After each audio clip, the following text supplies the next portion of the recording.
Hello everyone, welcome to select civils. हम history पढ़ रहे हैं और हिस्ट्री में भी एमसीक्यूज़ के जरिए जो हम पार्ट अभी कवर कर रहे हैं वो है हमारा एंशिएंट हिस्ट्री। लास्ट 3 लेक्चर से हमने स्टोन एज, उसके बाद आपका इंडस वैली सिविलाइजेशन, ये सारी चीज़ें हमने कवर की हैं। एमसीक्यूज़ जो है ये पीवाईक्यूज़ के एमसीक्यूज़ हैं, मैक्सिमम क्वेश्चंस, और ये सारे वो प्रोबेबल क्वेश्चंस हैं जो आपको एग्ज़ाम में पूछे जाएंगे। अगर आप एसीएफ के लिए कर रहे हैं, असिस्टेंट कंजर्वेटर ऑफ फॉरेस्ट, या फिर आप बीपीएससी के एग्ज़ाम्स के लिए, सिविल सर्विसेज के लिए कर रहे हैं प्रिपेयर, या तो आप जेपीएससी के लिए कर रहे हैं, या आप यूपीपीसीएस के लिए कर रहे हैं। वनडे वाले एग्ज़ाम जो कि खास करके स्टेट कमीशंस ऑर्गेनाइज कराती है, उनके लिए ये सारे क्वेश्चंस बेहद इंपॉर्टेंट हैं। और अगेन ये हमारा टेलीग्राम चैनल है @select civils, यहाँ पर आप इसके पीडीएफ को देख सकते हैं अगर आप बाद में इसे रिवाइज़ करना चाहें तो। और ये हमारा वेबसाइट है selectcivils.com, और ऑब्वियसली अभी आप यूट्यूब पे ये लेक्चर को देख रहे हैं या फिर एज ए पॉडकास्ट इसे सुन भी सकते हैं। ऑलराइट, आज के लेक्चर में हम वैदिक और पोस्ट वैदिक एजेस के क्वेश्चंस करेंगे। लंबा टॉपिक है तो 2 पार्ट में हम इसको देखेंगे। आज है ये पार्ट 1, और बाय इवनिंग और बाय टुमारो हम पार्ट 2 बना देंगे। फिर इसका एक प्लेलिस्ट क्रिएट कर देंगे जिससे आप हिस्ट्री के क्वेश्चंस जब भी चाहें उस प्लेलिस्ट में जाकर देख सकते हैं। चलिए, ये सब बेसिक बातें थी। अब हम आते हैं क्वेश्चन की तरफ और उसको शुरू करते हैं। ठीक है, कह रहा है क्वेश्चन में कि meaning of term Arya in classic Sanskrit क्या होता है। ऑप्शन है believer of god, hereditary caste, believer in particular religion, और चौथा ए नोबल मैन। तो आंसर हो जाएगा ये नोबल मैन। नोबल मैन को आर्यन कहते थे। इसका एक्सप्लेनेशन एक बार देख लीजिए। In classical Sanskrit the term Arya means a noble man. The concept refer to the noble class and was used as an ethnic level by the people of Vedic period in India. Noble mans को आर्यन कहा जाता था। हमने देखा Indus valley civilisation के बाद जो एक अर्बन सिविलाइजेशन थी आईवीसी, उसके बाद का एज हमारा वैदिक, और वैदिक से आर्यन और नॉन आर्यन, उसमें भी दास और दसी, वो सब हम जब देखेंगे, डिस्क्रिप्टिव पढ़ेंगे हम जब, तो उसको हम डिटेल में डिस्कस करेंगे। अभी आप अगर यूज्ड टू हैं, पढ़ रहे हैं, तो आप ये एज रिवीजन इसको देखिए और क्वेश्चंस अच्छे से इसको ध्यान दीजिए। Alright, which of the following is the oldest Veda. Option है Yajurveda, Rigveda, Samaveda, Atharvaveda. Obviously Rigveda is the oldest one. ये इसका एक्सप्लेनेशन है। ओल्डेस्ट ऋग्वेद है consisting of hymns and mantras. It hold significant importance in Indian literature and ancient scriptures. Alright, Trayi is a name for. Trayi किसे कहा जाता था? 3 वेदास को, या फिर धर्म, संघ और बुद्धा को कलेक्टिवली ट्राई कहा जाता था। 3 गॉड्स इन हिंदू पैंथियन, या फिर 3 सीजन्स को। ये चारों आपके option. Answer will be A, 3 Vedas को ट्राई कहा जाता था। Trayi refers to 3 Vedas, Rigveda, Yajurveda and Samaveda collectively, है ना। ऋग्वेद, यजुर्वेद और सामवेद को कलेक्टिवली ट्राई कहा जाता है। ऑलराइट, चलिए। In which Vedic text the term varna referred for the first time. Answer will be A, Rigveda में पहली बार वर्ना का डिफरेंस मिलता है। एक बार एक्सप्लेनेशन देख लीजिए। Varna appear in the Rigveda describing the 4 social classes, Brahmin, Kshatriya, Vaishya and Shudra. It symbolise social division based on occupational duties and spiritual responsibilities. और धीरे धीरे क्या हो गया, ये कास्ट सिस्टम में चेंज हो गया वर्ना, और इंटरचेंजेबली अब यूज़ किया जाता है। हालांकि जो वर्ना सिस्टम पहले रेफरेंस हमें मिलता है, that was based upon occupational duties, की जो नोबल काम करते थे, जैसे पढ़ना पढ़ाना, देवेयर ब्राह्मण्स। इस तरह सोसाइटी में डिवीज़न ऑफ लेबर होता है, और उनके डिवीज़न के बेसिस पर उनको वर्ना सिस्टम में डिवाइड किया गया था। तो पहली बार इसका जो डिस्कशन हमें जिक्र मिलता है, that was in Rigveda. All right, तो Purusha Sukta related to varna system is originally found in. तो ये भी मिलता है हमें ऋग्वेद में। एक्सप्लेनेशन क्या है? पुरुष सूक्ता hymn which outline the Varna system is found in the Rigved. It portrays the creation of different social classes from the primeval cosmetic being Purusha. ठीक है, चलिए अगेन आपको ये मैच द फॉलोइंग वाला है, मतलब 4 वेद है और किसमें क्या कंटेंट है ना। तो पहला है अथर्ववेद ऑप्शन में, ये आपका ये पार्ट 1 इधर दिया है, एंड देन पार्ट 2। उसके बाद अथर्ववेद के बाद आपका ऋग्वेद दिया है, देन यजुर्वेद, और चौथा आपका सामवेद। और इधर ऑप्शन से 1 में गॉड ग्रेस है, 2nd में सेक्रीफाइस प्रोसेस है, 3 में मेडिसिन है, और 4 में म्यूज़िक है। तो हमें पता है ऋग्वेद एसोसिएटेड है किससे? गॉड ग्रेस से। उसके बाद Rigveda, then Yajurveda. Yajurveda is related to, इसमें सेक्रीफाइस के प्रोसेस दिए हुए हैं, सेक्रीफाइस प्रोसेस। उसके बाद सामवेद। सामवेद में मिलता है हमें म्यूज़िक के बारे में, कि जब आप रिचुअल्स को परफॉर्म कर रहे हो तो किस तरह का म्यूज़िक या सिस्टम होना चाहिए। और जो चौथा बच जाता है हमें अथर्ववेद। अथर्ववेद में हमें मिलता है मेडिसिन के बारे में जानकारी। तो इसको आप अगर मैच करिएगा तो अथर्ववेद के साथ मेडिसिन यानी A3 है ना, एंड देन B1 तो ये option number A will be the right answer. ये इसका एक्सप्लेनेशन है। देखिए, Atharvaveda associated with medicine, Rigveda with god grace, Yajurveda with sacrifice and then Samaveda with music. फिर अगेन आपको मैच करना है ऋग्वेद, यजुर्वेद, सामवेद, अथर्ववेद। इसको आप एज ए प्रैक्टिस क्वेश्चन देखिए। इन ऋग्वेद कितने मंत्राज हैं टोटल, ये पूछा गया। 1028, 1017, 1128 या 1020। तो मंत्रास एक्चुअली 10,000 से ज़्यादा हैं। ये जो 1028 दिया है ना, ये हाइम्स हैं, 1028 हाइम्स हैं, लेकिन यहाँ पे मंत्रास दे दिया है। आइडियली इनको हाइम्स लिखना चाहिए। तो आंसर हो जाता है आपका ए। एक बार एक्सप्लेनेशन देखते हैं। The Rigveda contains 1028 hymns and 10,000 देखिए 552 mantras, making the most comprehensive among the 4 Vedas. तो आइडियली ये आपको हाइम्स पूछना चाह रहा है, जिसका आंसर ए होगा। All right. The Rigveda is the क्या है, कलेक्शन ऑफ हाइम्स है, स्टोरीज है, वर्ड्स है या वॉर टेक्स्ट है। तो हमने देखा कि ये ऋग्वेद जो है कलेक्शन ऑफ हाइम्स होता है। तो option number A will be the right answer.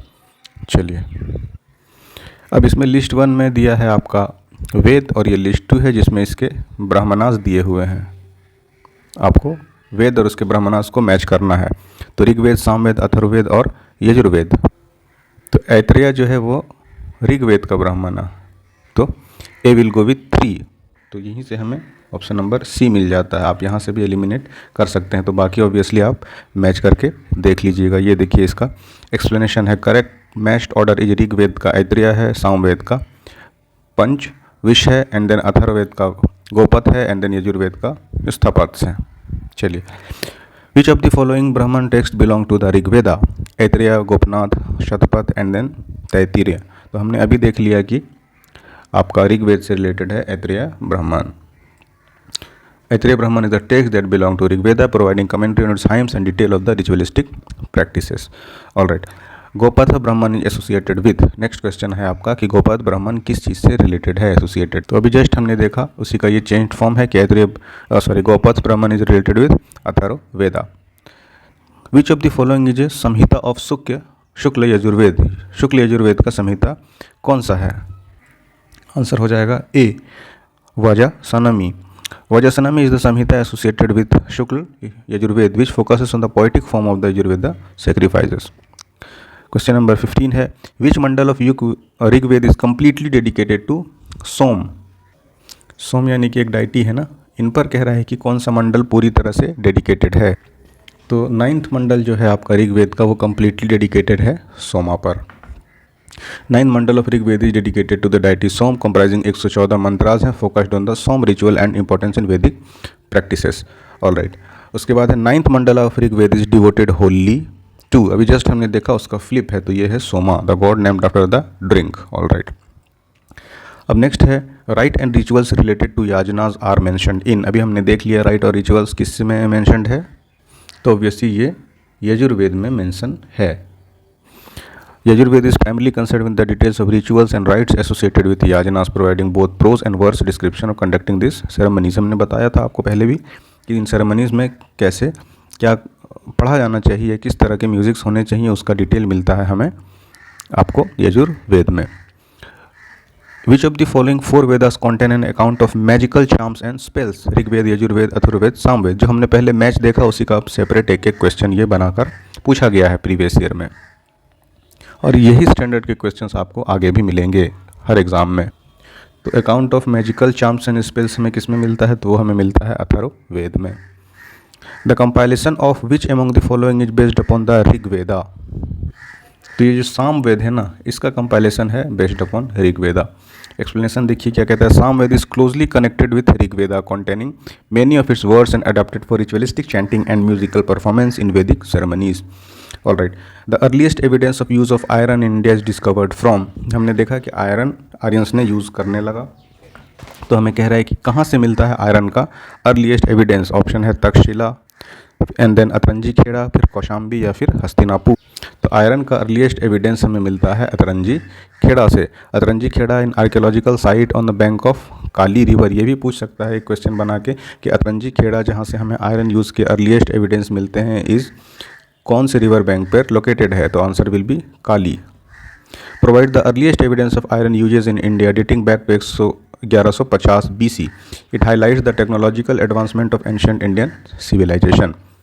चलिए, उपनिषेद आर बुक ऑन, किस चीज़ पर है उपनिषेद, तो रिलीजन पे, योगा पे, लॉ पे या फिर फिलोसफी, तो obviously Upanishad are book on philosophy.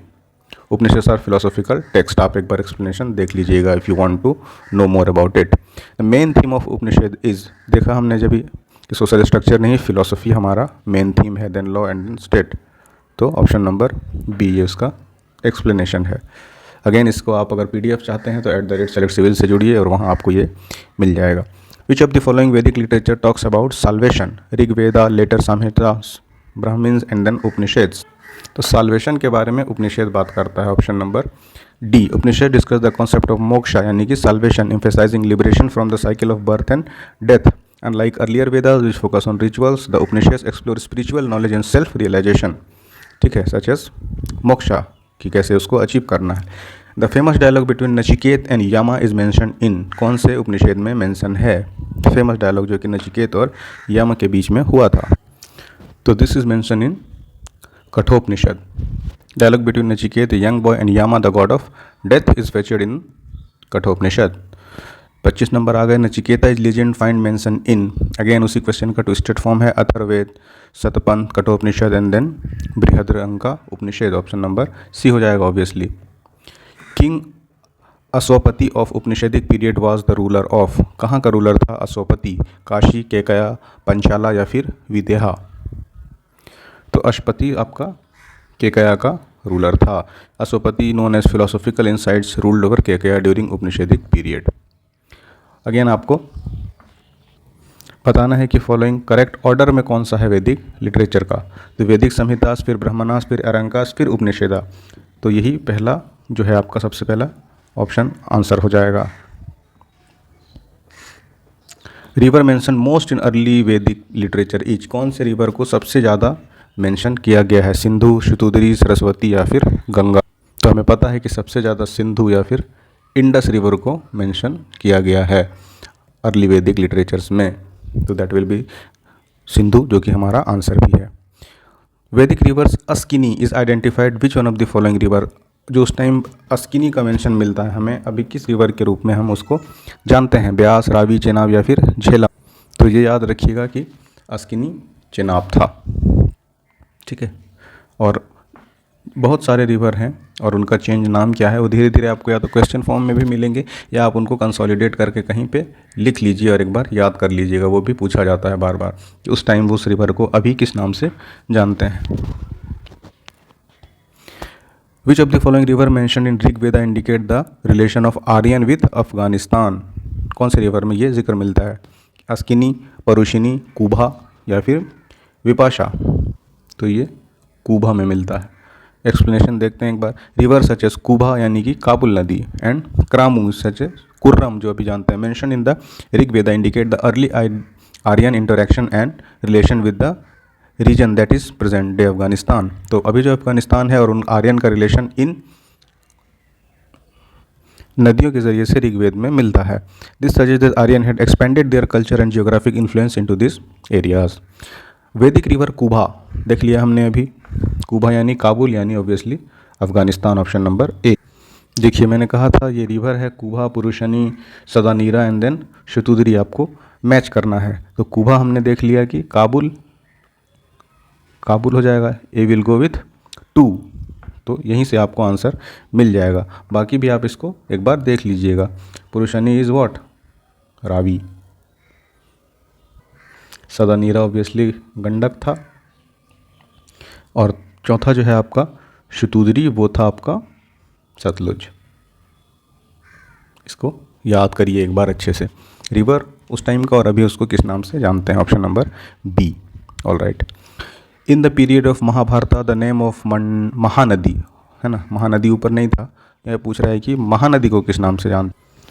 Options आपको कावेरी, ताप्ती, महानंदा और गंगा, तो ये कुछ भी नहीं था। क्यों? क्योंकि महानदी को जो हम नाम से जानते थे वो कहीं महाश्वेता मिलता है, महाश्वेता, कहीं नीलोत्पल मिलता है, नीलोत्पल, कहीं चित्रोत्पल मिलता है, कहीं कनकनंदिनी मिलता है। इस तरह के नाम मिलते हैं, इनमें से कोई नाम नहीं मिलता। ये तो अभी की नदियाँ हैं, तो option ideally none of these हो जाएगा। ठीक है, यहाँ पर ई लिख दिया गया है और नाम हमने आपको ऊपर बता दिया। वैदिक एंड पोस्ट वैदिक एज का अगला क्वेश्चन देखते हैं। Which of the following custom emerge during post वैदिक पीरियड? धर्म, अर्थ, काम, मोक्ष, ब्राह्मण, क्षत्रिय, वैश्य, शूद्र, ब्रह्मचार्य, गृहस्थ। ये जो 4 फेजेस ऑफ लाइफ हैं वो है। इंद्र, सूर्य, रुद्र, मरुता, ये न्यू गॉड्स जो इमर्ज हुए। तो इसमें पूछ रहा है कि आपका कौन सा पोस्ट वैदिक पीरियड में हुआ। तो ये भी पोस्ट वैदिक में हुआ था, धर्म, अर्थ, काम, मोक्ष, पर्पस ऑफ लाइफ, और ये आपका 4 फेजेस ऑफ लाइफ। तो A and C will be the correct answer. The concept of the 4 goals है ना, पुरुषार्थ, और उसके 4 stages were solidified during the post वैदिक पीरियड। अब consider the following statement. The dharma and Rit depict central idea of ancient Vedic civilisation in India. In context of the following statement, क्या होता है? आपको कह रहा है कि धर्म और रीत के बारे में जो हम जानते हैं, अब आप क्या समझते हैं उसके बारे में? ये यूपीएससी का आई थिंक रिसेंट किसी से 20 से 23 के बीच का कोई एक साल का सवाल है। तो धर्म was a concept of obligation. हम कहते हैं ना, ये तो मेरा धर्म था, यानी obligation, and the discharge of one's duty to oneself and to others. तो ऑब्वियसली बिल्कुल सही बात है, यही धर्म है। And Rita was a fundamental moral law governing the functioning of the universe and its and all it content. तो ये भी यही है, ये रीत सदा चली आई ना, दैट इज रीत, रिचुअल्स। तो both are true, option number C will be the right answer. चलिए, who among the following Vedic deities was believed to be their priest? Option number B हो जाएगा, Brihaspati. Brihaspati known as Devguru was considered the priest of gods in Vedic mythology. Who among the following was Brahmavadini who composed some hymns of the Vedas? इनमें से कौन ब्रह्मवादिनी के नाम से जाने जाते हैं? लोकमुद्रा, गार्गी, लीलावती या फिर सावित्री? तो ऑब्वियसली लोकमुद्रा थी वो। Lokmudra, a revered female sage, is credited with composing hymns in Rig Veda and recognized as Brahmavadini. So Brahmavadini is Lokmudra. During the Rig Vedic period, Nishka was used for jewelry, but in later period it was used for the meaning of change. इसका हो गया meaning. ये भी कह दे रहा है कि आपको ऋग वैदिक टाइम में निष्का को ज्वेलरी से जानते थे, बाद में ये क्या हो गया, आर्म्स हो गया कि फार्मिंग इक्विपमेंट हो गया या स्क्रिप्ट हो गया या फिर कॉइन। तो निष्का मेनली आपका कॉइन हो गया बाद में। In Rigvedic period nishka refer to a gold ornament but later it significantly converted into gold coins. During the Rigvedic period nishka was an ornament of, jewellery तो था लेकिन कहाँ का ज्वेलरी, थोड़ा सा आपको ये पूछ रहा है इस बार, कान में पहनने के लिए या गले में या आर्म में या फिर रिस्ट में, कलाई। तो Nishka was ornament of neck, गले का था, गले का हार। निष्का प्राइमरी नेकलेस है ना, gold ornament worn around neck during the Rigvedic period. Nishka is ancient India was known as, देखिए फिर अगेन वही है, तो ये गोल्ड ऑर्नामेंट अभी हमने देखा, ऑप्शन नंबर ए। मतलब आप इसको रिपीटेडली सॉल्व करेंगे ना तो काइंड ऑफ आपको एक याद भी हो जाएगा क्वेश्चंस की क्या पूछे जाते हैं, और आपको ऑप्शन देखने से पहले ही दिमाग में आंसर क्लिक कर जाएगा। तो ये भी एक फ़ायदा है कि आप रिपीटेडली प्रीवियस ईयर को सॉल्व करें। बोगास कोई इज़ इम्पॉर्टेंट बिकॉज, ये एक प्लेस एक्चुअली है ना, प्लेस है आज के टर्की में। ये पूछ रहा है इम्पोर्टेंट क्यों है। पहला ऑप्शन कह रहा है it is important because trading centre between central Asia और तिब्बत था। दूसरा कह रहा है इंस्क्रिप्शन मिला है वहाँ से जिसमें वैदिक गॉड और गॉडेस के नाम हैं। तीसरा कह रहा है कि यहाँ पर original text of Vedas compost किए गए थे, या फिर इनमें से कोई भी नहीं। तो ये इंपॉर्टेंट है क्योंकि इंस्क्रिप्शन यहाँ पर जो मिले हैं उसमें वैदिक गॉड और गॉडेस के नाम हैं। एक बार एक्सप्लेनेशन ये देख लीजिए। बोगास कोई प्रेजेंटेड टर्की, जो हमने बताया आपको mention Vedic deities like Indra, Varuna, Mitra and Nasatyas, highlighting the cultural link between ancient Indian regions. Which of the following inscription tell about Aryan's movement of Aryan from Iran से इंडिया? किसमें हमें ये पता चलता है कि उनका माइग्रेशन हुआ, किस इंस्क्रिप्शन से, कहाँ से, ईरान से, उस रीजन से इंडिया की तरफ। तो ये भी हमें बोगस कोई से पता चलता है। द बोगस कोई inscription provide evidence of Aryans migrating India from Iran, जो कि मेंशन है वैदिक डाइटीज़ में। An inscription of 14th century BC which describes the Vedic god has been found in, obviously bogus कोई। Who among the following road the original homeland of Aryans, कि वो कहाँ से थे और कहाँ से कहाँ उनका माइग्रेशन हुआ, इनके बारे में कौन लिखा है? बाल गंगाधर तिलक, BGT, है ना। तो ये देखिए, Bal Gangadhar Tilak in his book Arctic home in the Vedas propose that Aryans originated from Arctic region से, ये इनका एक और दूसरा थ्योरी है। The name of scripture in which Purushamedha was mention, किसमें पुरुष वेदा मिलता है? कृष्ण यजुर्वेदा, शुक्ल यजुर्वेदा, सातपथ ब्राह्मणा या फिर पंचविश ब्राह्मणा। तो इसका एक्सप्लेनेशन ये देखिए, Purushamedha is mention in both Satapatha Brahmana of Shukla Yajurveda and Taittiriya Brahmana of Krishna Yajurveda. The priest associated with King Videga referred to in Satpatha Brahmana was, answer will be D, Rishi Gautam Raghu Gana. इसका एक्सप्लेनेशन है। इन द पोस्ट वैदिक period which was considered as the axis of Aryan culture, कौन सा axis माना जाता था, एक main centre? अंग मगधा में, या फिर काशी कोशला, या फिर मगध कोशला, या फिर मगध अंग।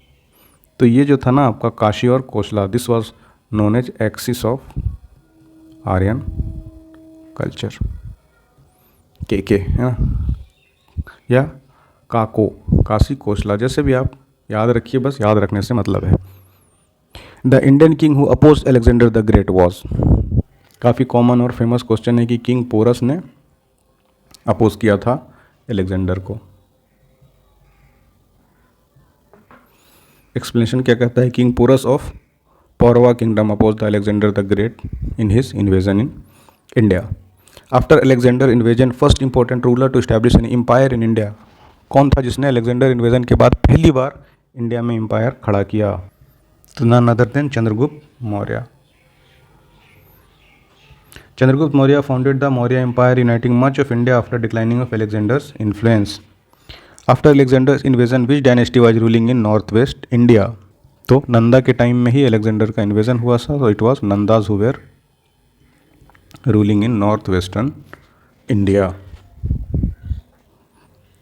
Famous battle of 10 kings was fought on the bank of which river, famous battle was fought on the river bank of Ravi, which is also known as परुशनी।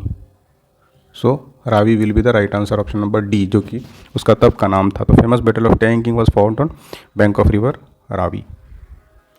तो ये पार्ट 1 हो गया, इसको यहीं तक रखते हैं। बाकी रिमेनिंग और 50 क्वेश्चंस हैं, उसे हम अगले पार्ट 2 में लेकर आएंगे। अगेन ये वैदिक एज के क्वेश्चंस हमने कर लिए, है ना, और जो वैदिक या पोस्ट वैदिक के क्वेश्चंस बचे हैं उसके हम पार्ट 2 वीडियो लेकर बाय इवनिंग और बाय टुमारो आएंगे। तो आप इसको हम प्लेलिस्ट बना के भी एक डाल देंगे, आप उसको एंशिएंट हिस्ट्री के लेक्चर्स को बार बार सुन सकते हैं या रिवाइज कर सकते हैं। और ज़्यादा से ज़्यादा बताइए अपने लोगों को, फ्रेंड्स को शेयर कीजिए, ताकि हमें भी एक होप मिले कि हम इसको कंटिन्यू कर सकें। और हमने सारे PYQs को अच्छे से एनालाइज कर दिया है, आप इसे एज ए पॉडकास्ट भी सुन सकते हैं। और आपकी कुछ राय हो या कुछ सुझाव हो तो आप हमें कमेंट सेक्शन में बताइए। बाकी लेक्चर से रिलेटेड कुछ और क्वेरीज हो या कुछ और जानना चाहते हो तो हमारा टेलीग्राम भी है @SelectCivils, इससे जुड़िए, वहाँ आप हमसे इंटरैक्ट कर सकते हैं।